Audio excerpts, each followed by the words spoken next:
आप देख रहे हैं न्यूज नाउ 24/7। ताज़ा खबरों के लिए हमारे साथ बने रहें।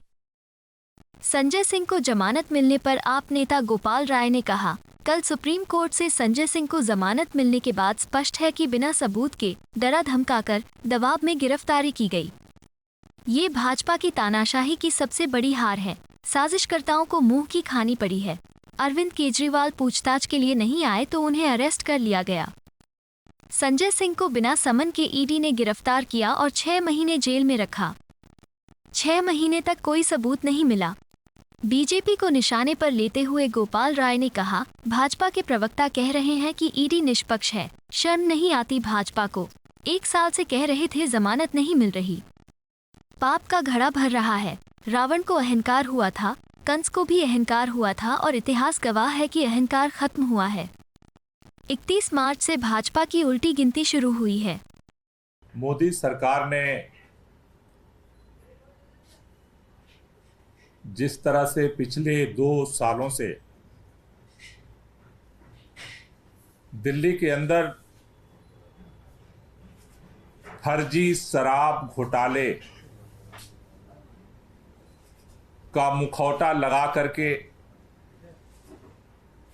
राजनीतिक षड्यंत्र के द्वारा आम आदमी पार्टी को खत्म करने का, अरविंद केजरीवाल को खत्म करने का जो अभियान चलाया था, जिस तरह से भारतीय जनता पार्टी की सरकार ने ईडी को, सीबीआई को अपना हथियार बना करके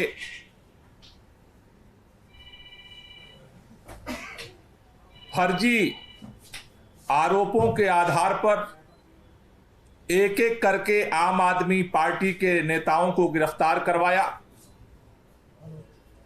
मनीष सिसोदिया जी को गिरफ्तार किया गया, संजय सिंह जी को गिरफ्तार किया गया, सत्येंद्र जैन जी को गिरफ्तार किया गया और अब दिल्ली के मुख्यमंत्री अरविंद केजरीवाल जी को भी तिहाड़ जेल गिरफ्तार करके भेज दिया गया। लेकिन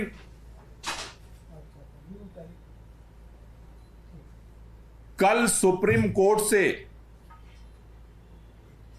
संजय सिंह जी की जमानत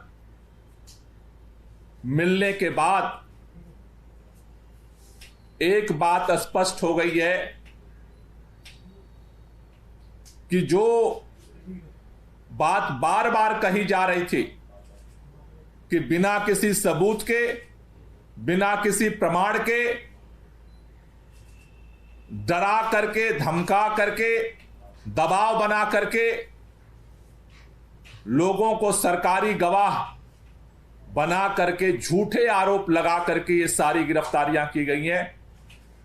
कल सुप्रीम कोर्ट में ये सारा सच सामने आया है। ये भारतीय जनता पार्टी की षड्यंत्र और तानाशाही की सबसे बड़ी हार है। कल उनके सभी साजिशकर्ताओं को मुंह की खानी पड़ी है।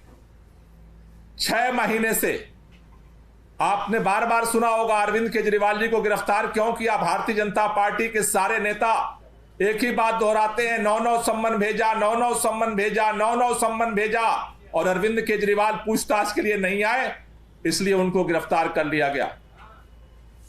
कल कोर्ट के सामने यह बात आई, संजय सिंह को एक भी सम्मन नहीं भेजा गया। अचानक बिना सम्मन भेजे ईडी संजय सिंह जी के घर में घुसी और 5-6 घंटे बाद उठा करके लेके चली गई। 6 महीने जेल में रखा और निकला क्या? कोई सबूत नहीं, कोई मनी ट्रेल नहीं, 6 महीने में कुछ भी नहीं मिला। कल ईडी के सामने बोलने के लिए, ईडी कोर्ट के सामने ईडी को बोलने के लिए कुछ भी नहीं बचा था। यह है इस पूरे केस की सच्चाई।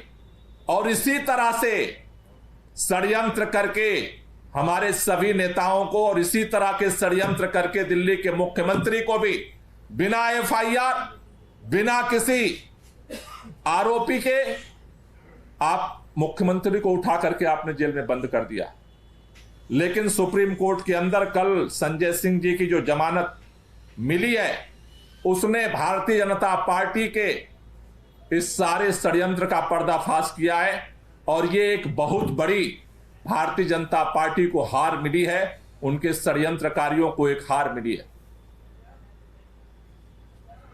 इसमें निश्चित रूप से जिस तरह से दिल्ली के मुख्यमंत्री अरविंद केजरीवाल को भारतीय जनता पार्टी ने गिरफ्तार करवाया, उसके बाद जिस तरह से रामलीला मैदान में पूरा देश इकट्ठा हुआ,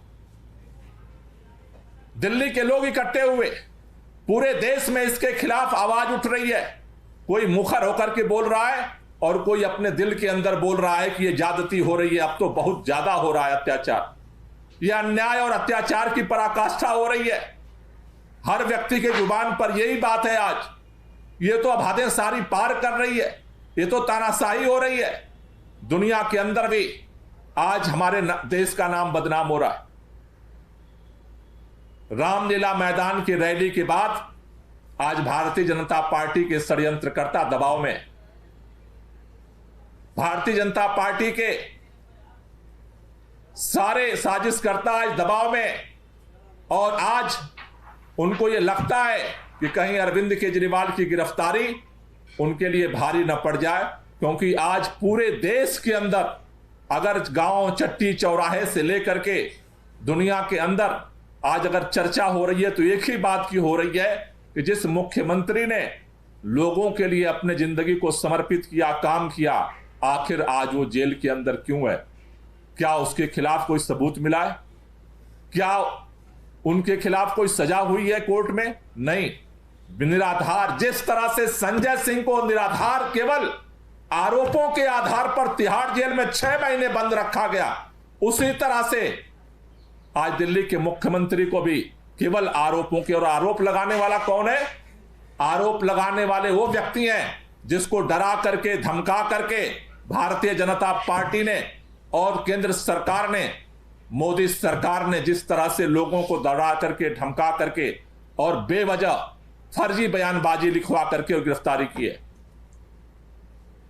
आज भारतीय जनता पार्टी में कल सुन रहा था, भाजपा के प्रवक्ता सारे एक बात कह रहे थे, देखो ईडी कितनी निष्पक्ष है, देखो संजय सिंह की जमानत मिल गई, ईडी निष्पक्ष है। शर्म नहीं आती है? 2 साल से एक टेप रिकॉर्ड बजाते हो कि जमानत क्यों नहीं मिल रही है, जमानत क्यों नहीं मिल रही है, जमानत क्यों नहीं मिल रही है, जमानत नहीं मिल रही है इसलिए तुम बेईमान हो। और अब जमानत मिल गई तो कह रहे हो ईडी निष्पक्ष है, तुम तो बेईमानी हो। अब जमानत, संजय सिंह की जमानत उनकी ईमानदारी का पैमाना नहीं है, ईडी की निष्पक्षता का पैमाना है। थोड़ा तो शर्म करो, पाप का घड़ा भर रहा है। हम बचपन से ये कहानियां सुनते हैं कि जब आशीर्वाद लेकर के, वरदान लेकर के किसी को ताकत मिल जाती तो सत्ता के अहंकार में चूर हो जाता, फिर वरदान देने वाले को ही उसके समाधान का रास्ता निकालना पड़ता है। रावण को भी वरदान मिला था लेकिन सत्ता का अहंकार हो गया। तो राम रावण की कहानियां भी हमने सुनी है कि कैसे उसका अंत हुआ। हिरण्यकश्यप को भी अहंकार हो गया था, हमने हिरण्यकश्यप और प्रहलाद की भी कहानियां सुनी है। कंस को भी अहंकार हो गया था। इस देश के अंदर जब जब सत्ता जिसको मिली है और सत्ता के अहंकार में चूर हुआ है, उसने सबको खत्म करने का अभियान चलाया। इतिहास लेकिन गवाह है कि खत्म वही हुआ है। 31 मार्च रामलीला मैदान से भारतीय जनता पार्टी की उल्टी गिनती शुरू हो चुकी है। आपको यह वीडियो पसंद आया हो तो इसे लाइक करें, हमारे चैनल को सब्सक्राइब करें।